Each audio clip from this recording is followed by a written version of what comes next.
오늘 요한복음 4장 1절에서 4절 말씀입니다. 제가 대표로 봉독해 올립니다. 요한보다 예수께서 더 많은 사람을 제자로 삼고 세례를 주신다는 소문이 바리새인파 사람들의 귀에 들어간 것을 예수께서 아셨다. 사실은 예수께서 직접 세례를 주신 것이 아니라 그 제자들이 준 것이다. 예수께서는 유대를 떠나 다시 갈릴리로 가셨다. 그렇게 하려면 사마리아를 거쳐서 가실 수밖에 없었다. 아멘. 오늘 우리 2월 셋째 주일로 예배를 드립니다. 우리가 계속 연초부터 여러분 우리 교회가 힘써야 될 사역에 대해서 계속 알아보고 있죠. 예배, 성령, 생명 공동체. 우리가 지난 시간에 인생은 우리의 삶은 일생 한 번 거쳐가는 생애가 아니라 인생은 몇 번 생애가 있다고 말씀을 드렸어요? 3생. 예, 3생 그렇습니다. 우리가 흔히 그런 거 있잖아요. 뭐 해도 3세판. 적어도 뭐 3세판 해야지 뭐 거기에 결과에 수긍하고 뭐 3판을 해야지 뭐 이런데 우리 영혼이 3번 생애가 있습니다. 3번 생애. 네, 어머니 뱃속에서 9개월, 또 이 땅에서 보통 90년, 그리고 영원한 하나님의 나라, 영생하는 삶. 앞으로 우리가 살아가야 될 3번째 생애가 기다리고 있습니다. 그래서 우리가 이 땅에서 90년 사는 동안 해야 할 일이 있는데 그것은 다음 생애를 준비하는 것입니다.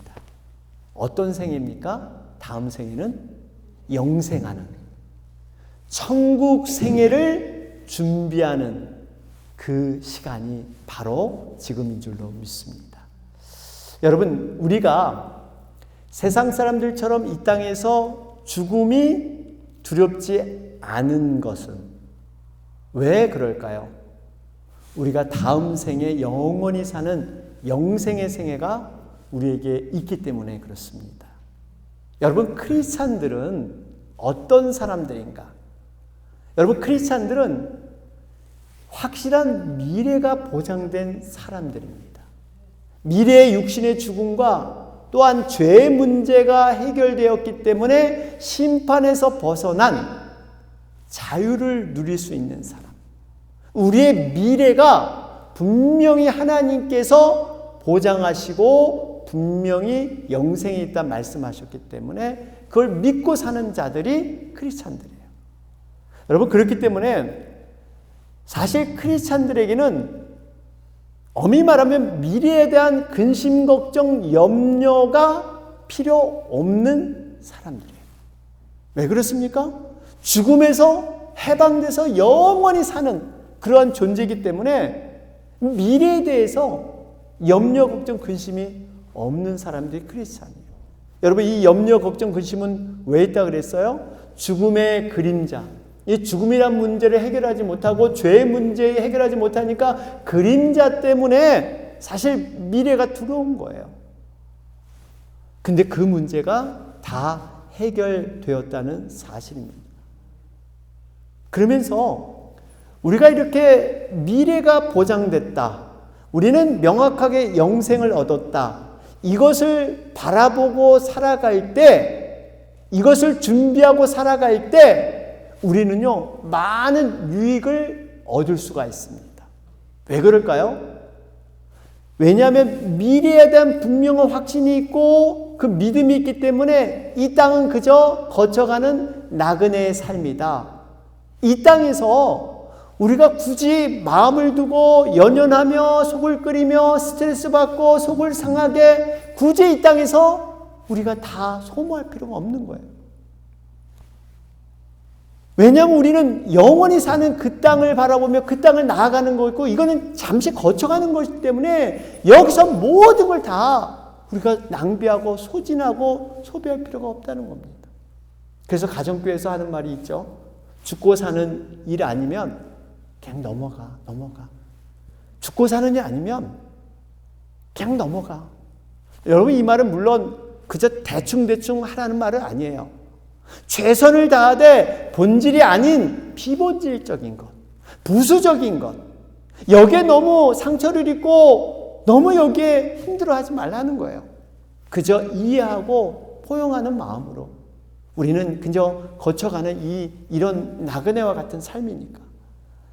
여러분, 하나님께서는 우리가 하나님을 믿을 때 이렇게 믿어야 돼요. 하나님은 완벽하신 하나님인 줄 믿습니다. 실수가 없으세요. 인간의 실수와 인간의 연약함도 사용하셔서 합력하여 좋은 결과를 이루시는 분이 하나님이세요. 우리가 너무 작은 가지, 작은 것에 마음이 매이면 하나님의 큰 그림과 하나님의 큰 섭리를 바라볼 수가 없어요. 여기에 자꾸 우리가 걸려 넘어져서는 안 돼요. 이 땅은 분명히 영원한 것이 아니라 그랬잖아요. 그냥 정거장같이 가는 것. 여러분, 이러한 생각을 자꾸 우리가 말씀을 통해서 우리가 새롭게 해야 합니다. 여러분, 우리가 이 영원한 천국, 영생이 있음을 바라보고 갈 때 나름대로 불필요한 것들을 이제 내려놓을 수가 있고요. 우리 생애를 좀 더 의미 있게 살아갈 수 있는 이러한 방향을 잡을 수가 있습니다. 예수님께서 분명히 어떻게 말씀하셨냐면 이 땅에 구원주로 왔는데 이 구원, 생명을 주는 이 일로만 끝나는 게 아니라 풍성케 하겠다, 이 약속을 하셨어요. 그러니까 이 땅에서 구원받은 자는 그냥 구원만이 아니라 이 땅에서 풍성함, 이 땅에서 유익을 얻을 수 있다, 바로 이 말씀이에요.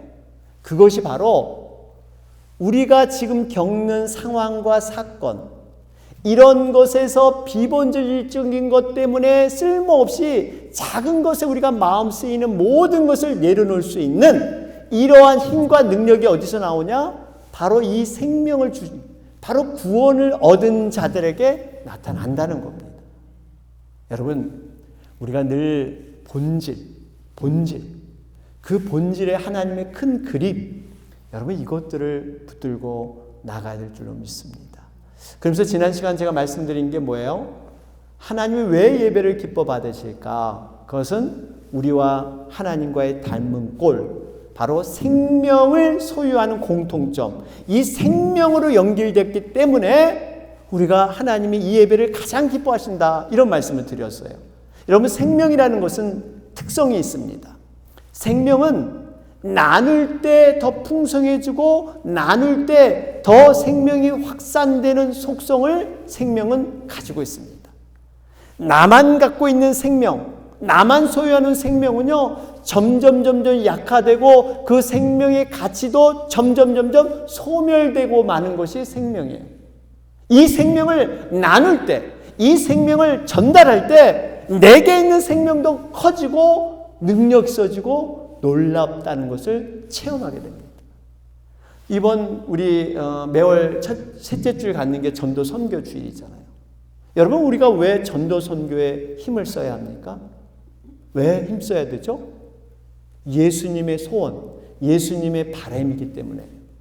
예수님이 이 땅에 모신 목적 그 자체가 섬기러 오셨는데, 자기 목숨을 내어줌으로 섬기러 오셨다 말씀하셨는데, 이 목숨을 내어주는 섬김이 결국 뭐예요? 십자가에 달리셔서 모든 영혼을 구원하기 위한 섬김입니다. 결국 예수님이 이 땅에 오신 것은 영혼을 구원하기 위해서 이 땅에 오셨고, 마지막 십자가에 달리기 전에 유언적인 말씀조차도 영혼 구원이고, 또 부활해서 40일간 이 땅에서 지나다가 승천하기 전에도 마지막 부탁하신 말이 동일하게 땅끝까지 이르러 복음 전하는, 생명 구원하는 말씀이셨어요. 예수님은 친히 이렇게 몸으로 영혼 구원에 대한 모든 것을 보여주셨습니다. 오죽했으면 예수님께서 마지막 십자가에 돌아가시면서 마지막 순간에도 하신 일이 뭐냐? 영혼 구원하는 거였어요. 오른편에 있는 강도를 구원하는 것. 그 한 영혼을 구원하는 것이 마지막 예수님이 하신 일이었어요. 여러분, 그렇기 때문에 예수님께서 이렇게 그토록 소원하는 사역, 그 영혼 구원을 누가 해야 되느냐? 교회가 해야 될 줄로 믿습니다. 예수님께서는 그 사역을 누가 이어가기 원하느냐? 교회가 해야 되는 거예요. 성령께서 교회를 세우셨어요. 그 목적이 영혼에 대한 관심을 갖고 영혼을 살리기 위해서. 여러분, 그래서 우리가 주님이 기뻐하시는 바른 교회는 다른 것 보시면 안 돼요. 외형적인 어떤 숫자나 어떠한 프로그램이나 건물이나 이런 거 보시면 안 돼. 우리 주님이 원하는 교회는 뭐냐? 영혼에 대한 관심이 얼마만큼 있느냐? 그리고 영혼이 얼마만큼 변화되고 얼마만큼 그 교회 안에 생명이 태어나려는 움트려는 이러한 몸짓이 있느냐? 이런 생동감이 있느냐?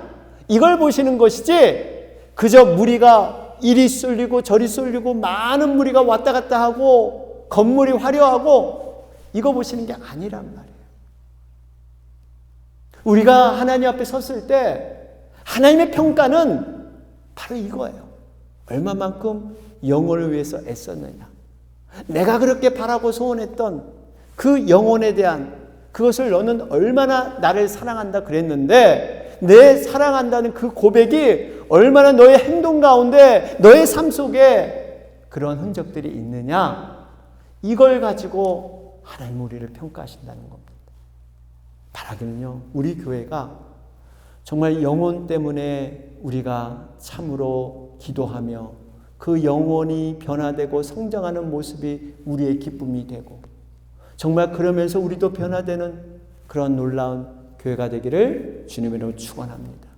여러분, 신앙생활이 뭡니까? 신앙생활은 내 뜻과 내 소원을 이루어 내가 성공을 이루고 나만 행복해지면 신앙생활 잘하는 것일까요? 아니에요.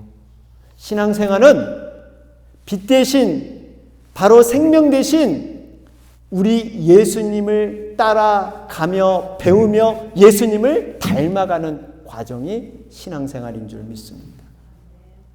예수님을 통해서 우리가 변화되고 성장하는 게 신앙생활이에요. 예수님의 삶과 순종, 여러분 이걸 배워가는 거예요.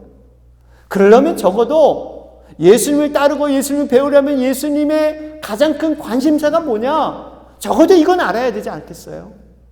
이건 모르고 어떻게 예수님을 쫓아가요? 그 관심사가 바로 한 영혼을 구원하여 제자 삼는 것. 이거예요, 이거. 그런데 여러분, 신기한 것은 우리가 그러면 내 삶은, 내 기쁨은, 나의 어떠한 재미는 하나도 없고 그저 예수님만 쫓아가야 돼. 죽어라고 그냥 예수님만 쫓아가야 돼.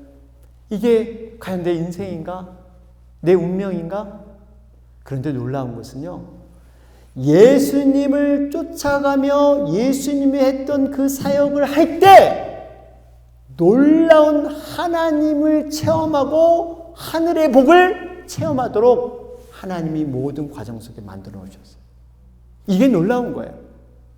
여러분, 우리가 이렇게 예수님의 사역을 감당할 때 모든 과정 속에 하나님을 경험하게 하시고 우리들이 변화되고 우리들이 성장하고 정말 하늘의 복을 신령한 능력을 경험할 수 있도록 하나님은 만들어 놓으셨어요.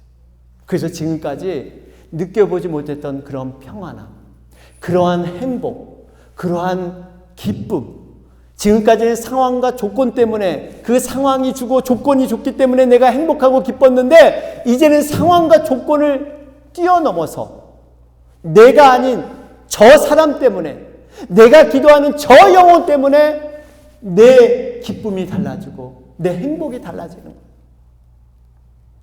그러면서 하나님이 주신 하늘의 복, 인간이 할 수 없었던 부분들이 풀어지고 헤쳐지는 역사들, 이게 바로 성령이 능력인 줄로 믿습니다.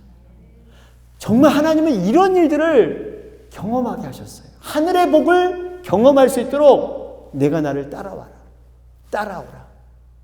그러면 이러한 복을 얻게 될 것이다. 여러분, 우리가 예수님의 소원, 예수님의 관심, 이걸 알아야 됩니다. 이걸 알아야 돼요. 그러기 위해서 여러분 우리가 성경책을 가까이 하는 거예요. 성경책은 뭐라 그랬어요? 기독교의 딱딱한 교리나 어떤 이건 고차원적인 이런 책이 아니에요. 성경책은 요리책이라 그러잖아요. 여러분 요리책을 내가 정서를 가다듬기 위해서 나의 정신세계를 이렇게 좀 더 풍성하기 위해서 요리책을 봅니까? 요리책 왜 봐요? 요리 잘해보려고.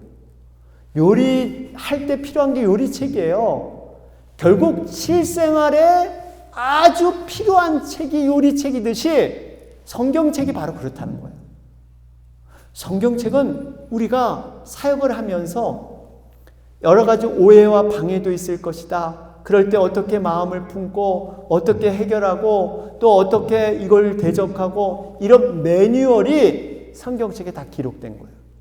그래서 우리가 주님의 사역을 할 때 이 성경책, 요리책을 들여다보시 성경책 매뉴얼을 보면서 그래 맞아. 내가 이래서 저렇게 오해를 받는구나. 선을 행하다 낙심하지 말아야지. 선을 행하다 낙심할 수도 있구나. 이런 걸 보면서 맞아. 이 매뉴얼을 보면서 우리의 마음을 가다듬는 거예요. 그래서 성경을 가까이 해야 될 줄로 믿습니다. 이 매뉴얼이 내 머릿속에 내 마음속에 딱 입력돼서 우리 어머님들 식사할 음식 준비할 때 그냥 요리책 안 보잖아요. 그냥 손으로 다 돼요. 이렇게 될 때까지 성경을 봐야 되는 거예요. 여러분, 우리 예수님께서 늘 강조하고 이 땅에서 말씀하신 것은요, 생명, 영생, 천국, 하나님 나라 이겁니다. 이걸 위해서 병도 고쳐주시고 제자도 세우시고 여러 가지 능력도 보이시고 이걸 위해서 생명, 영생, 천국, 하나님 나라. 그러면서 예수님의 한 영혼이 천하보다 귀하다. 한 영혼의 생명이 천하보다 귀하다. 여러분, 생명이 그만큼 귀한 거예요. 여러분 소중한 거 아세요? 그것도 영혼은 영원히 사는 생명이잖아요. 인간의 생명만 살려도 물에 빠져 죽은 사람 살려만 해도 여러분 그 사람 굉장히 존중하고 감사하죠. 그런데 영원히 사는 영생의 생명을 건져냈다. 여러분 이건 말할 수 없는 거예요. 여러분 이런 원리를 아십니까? 소중한 것을 다루는 사람은요, 그 사람이 비록 부족하더라도 소중한 것을 다루기 때문에 그 사람도 소중하게 여기는 줄 믿습니다.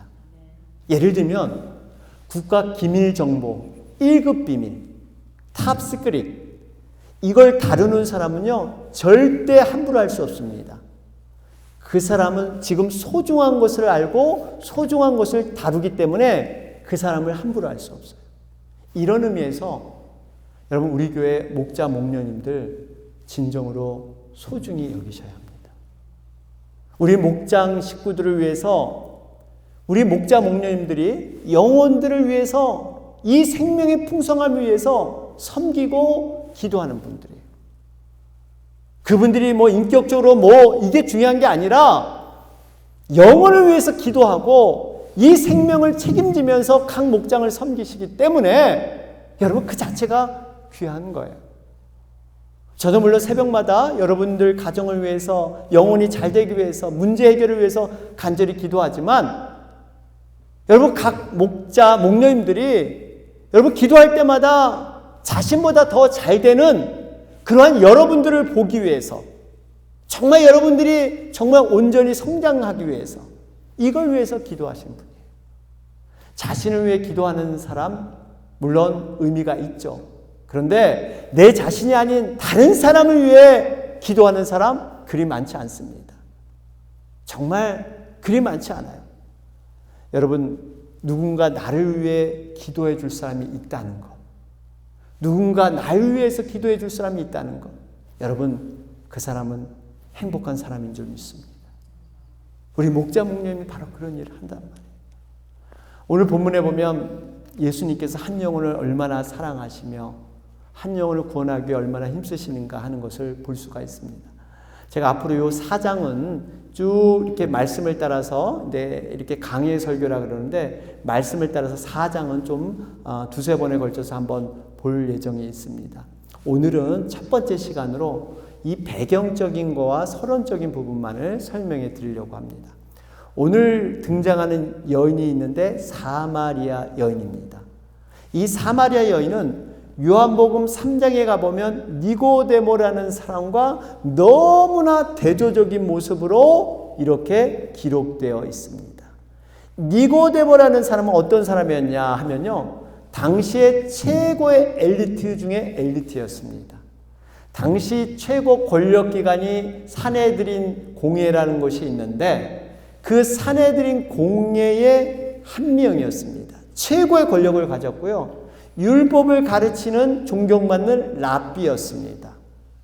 또 율법으로는 율법의 그 사람들 중에 여러 파가 있었는데 바리새파라고 율법엔 그래도 흠이 없다 이렇게 주장하는 그 바리새파 출신이었어요.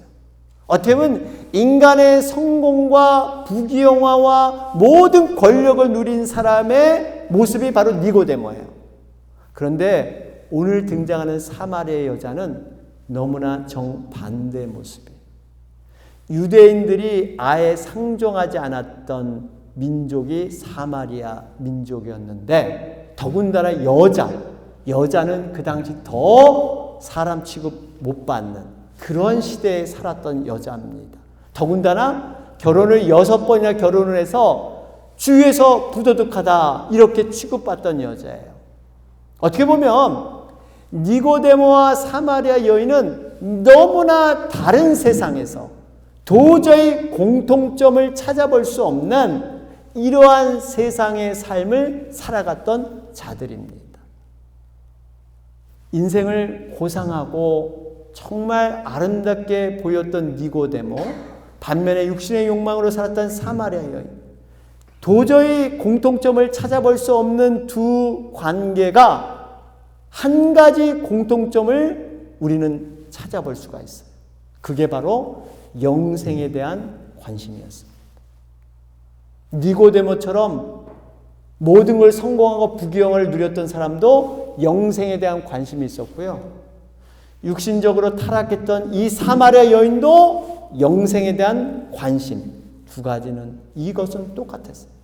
니고데모는 어떻게 했냐면요, 밤에 찾아와서 거듭남에 대해서 하나님 나라가 뭐냐 예수님께 물어봤죠. 사마리아 여인은 12시 정오 그 떼약볕에 울물가에 물을 기르러 와서 영원히 목마르지 아니하는 생수에 대한 이 갈망을 예수님께 말씀드렸습니다. 무슨 의미예요? 여러분, 어떤 사람 우리가 봐도 부럽고 정말 저 사람처럼 성공하면 좋겠다, 저 사람처럼 완벽하게 살았으면 좋겠다 하는 사람조차도 영생이 필요하고, 완전히 인생의 바닥을 사는 사람도 이 영생, 천국에 대한 관심이 누구나 있다는 거예요. 여러분,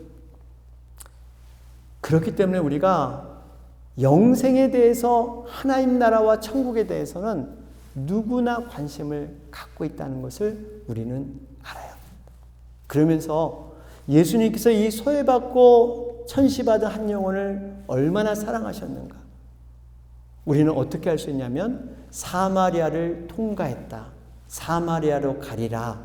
바로 유대에서 갈릴리로 갈 때 사마리아를 간 것을 통해서 예수님이 의도적이고 이렇게 이 사마리아를 사랑했다라는 걸 알 수가 있어요. 제가 좀 배경을 설명해 드리면, 여러분, 당시는 유대에서 이 갈릴리로 갈 때 사마리아를 통과하면 굉장히 빠른데 대부분 사람들 그렇게 가지 않았습니다.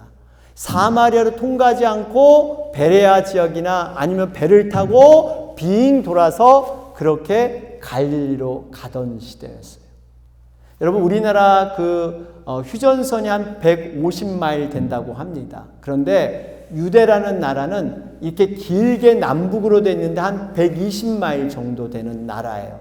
남쪽에는 유대가 있고 북쪽에는 이런 갈릴리가 있고 그 중간에 사마리아가 있는데, 이 사마리아가 예전에 한 나라였다가 갈라질 때, 다시 말하면 북이스라엘과 남유다로 갈라졌는데, 북이스라엘로 갈라질 때 사마리아가 수도였습니다.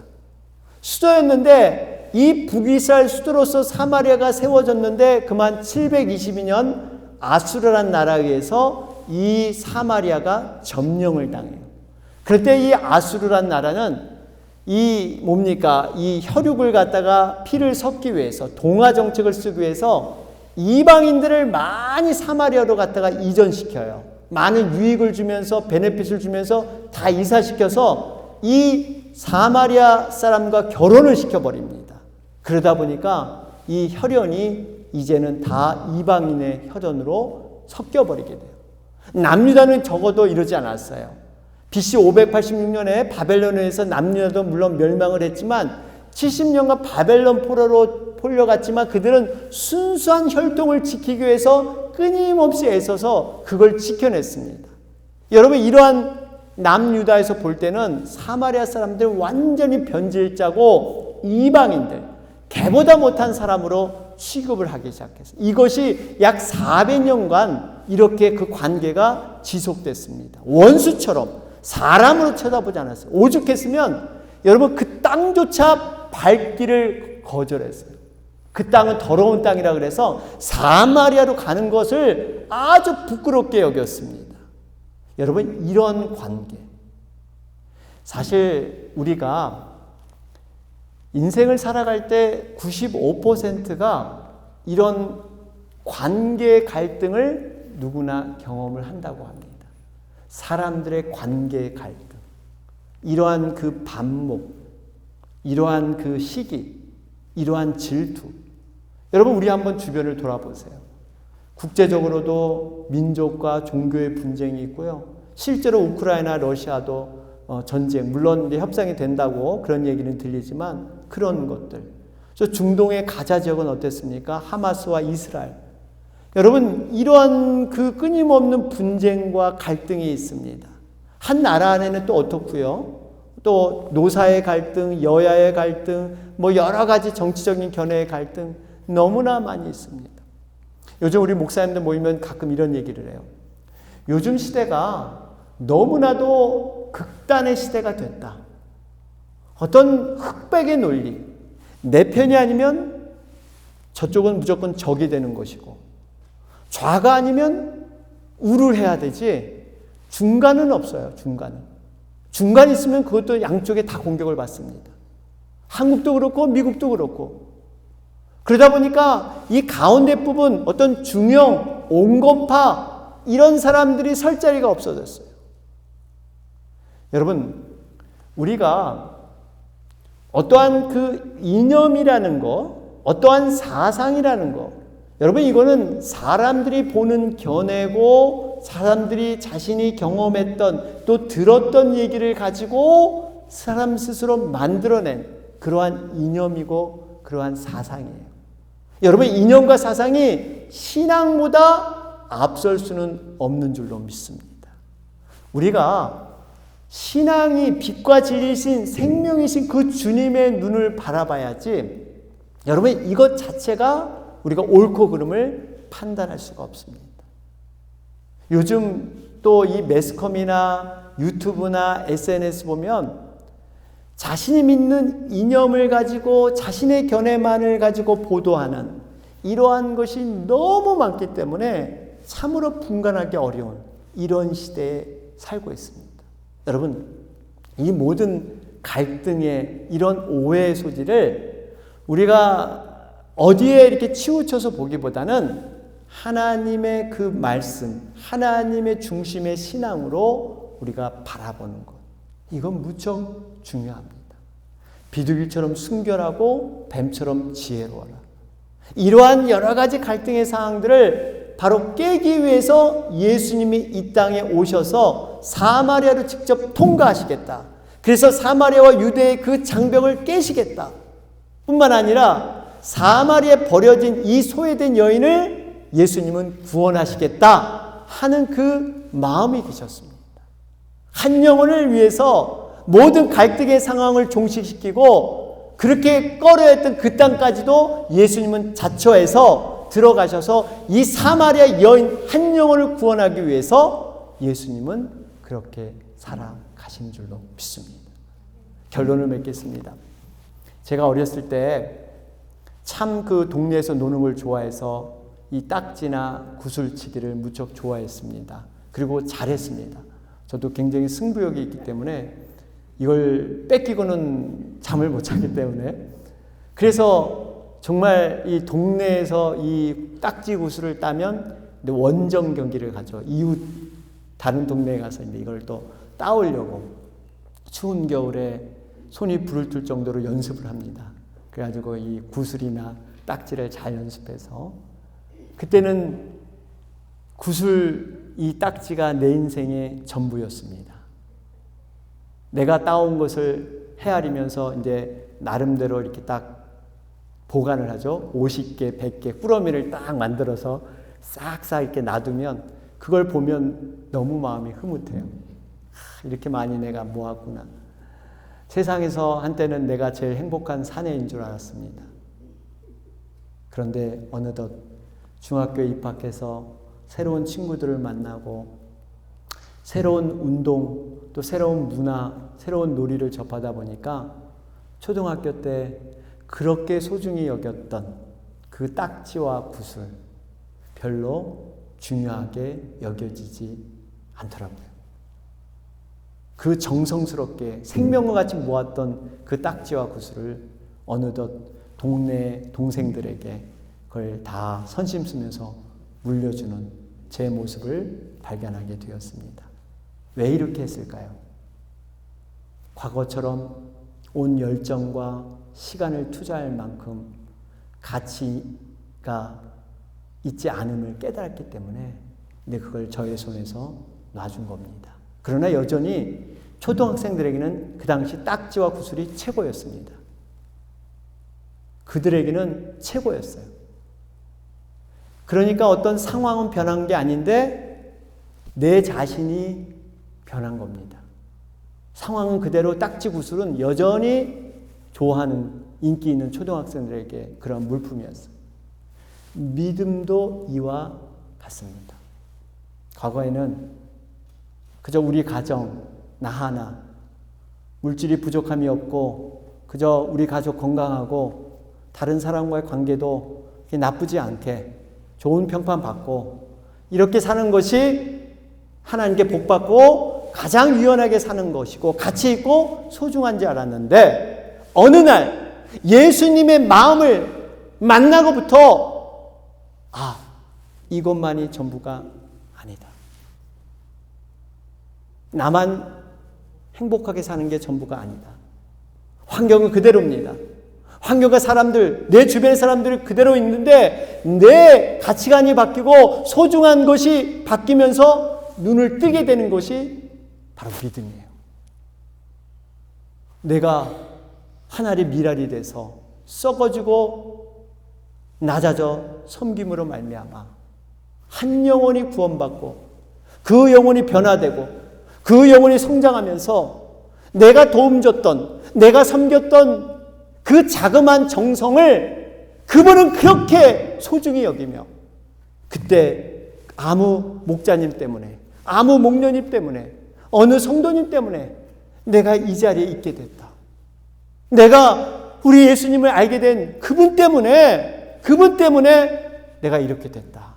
이런 간증을 할 때 내가 지금까지 경험하지 못했던 보람과 감사와 기쁨이 내가 저분을 위해서 애썼는데 나에게 주어진 건 아무것도 없는데 그것이 기쁘고 보람되고 눈물이 나는 거예요.